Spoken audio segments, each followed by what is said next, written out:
how did you come up with the title CrossWord Christian? Okay. That was the process. That was kind of interesting. It kind of came very, very suddenly.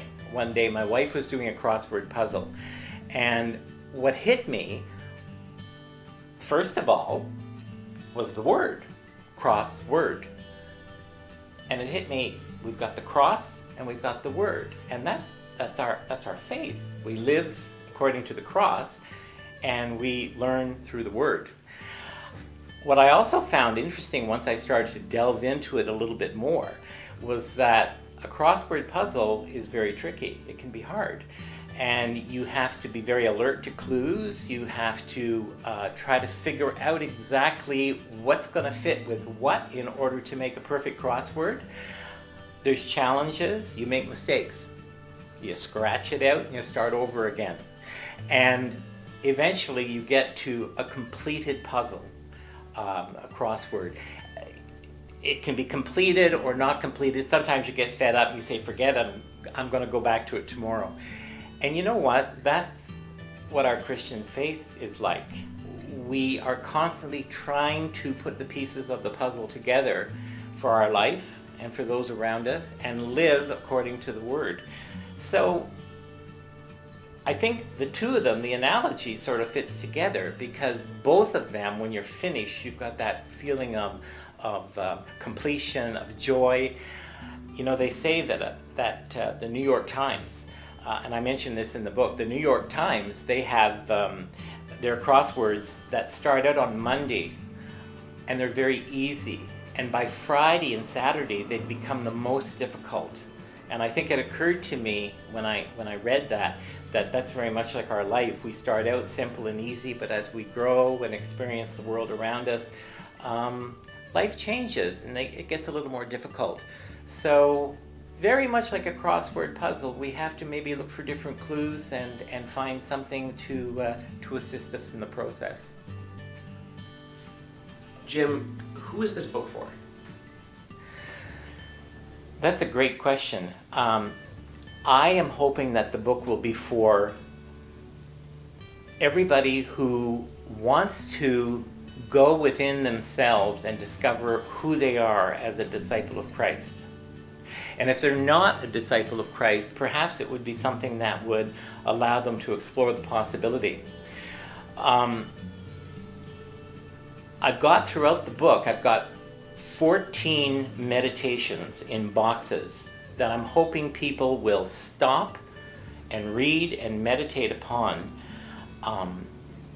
as they go through. It can be an individual, personal meditation, almost like a retreat, or it can be for a group of people. Gather some people at your own home and have a group session where you discuss some of the meditations or the issues that I bring forth. Or a parish, great parish tool. If parishes wanted to get together and have an evening where people kind of sat over coffee and went through the themes of the book and talked about their faith experiences and discipleship and what they're looking for and what they hope for.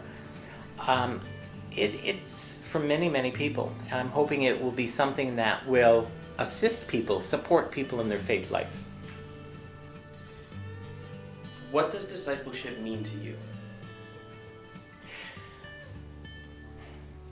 Discipleship, the strict sense of it, is that Jesus being our teacher and our mentor, as he did with the disciples, he taught them how to live. He taught them how to reach out to other people. He taught them the importance of always being aware of other people's circumstances and not being self-centered, but being very selfless in your actions. And I think that's part of, what discipleship is all about. Doing what the master did.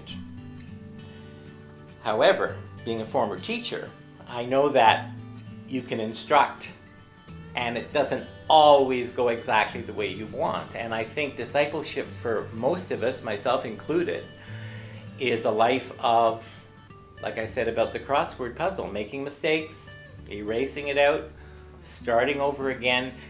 But discipleship is the attempt to live according to the story of Christ.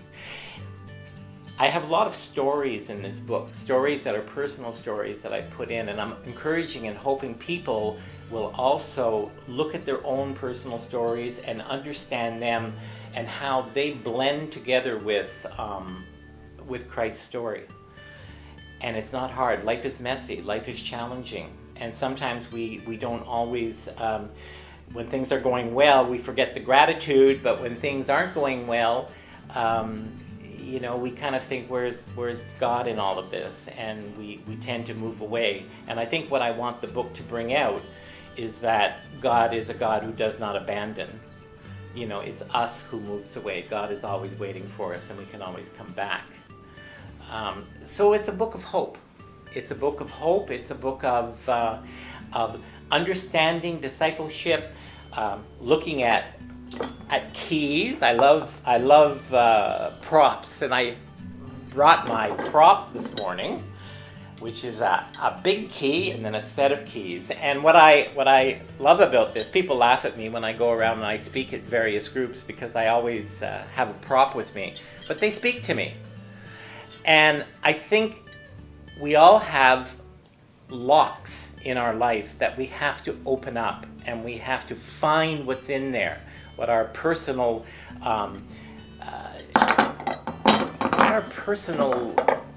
life is all about, what we're all about, what we have and what we can give. And I think sometimes we don't look closely enough at what we're all about. So it's discovering who you are, being your best self, and living in the way of Christ.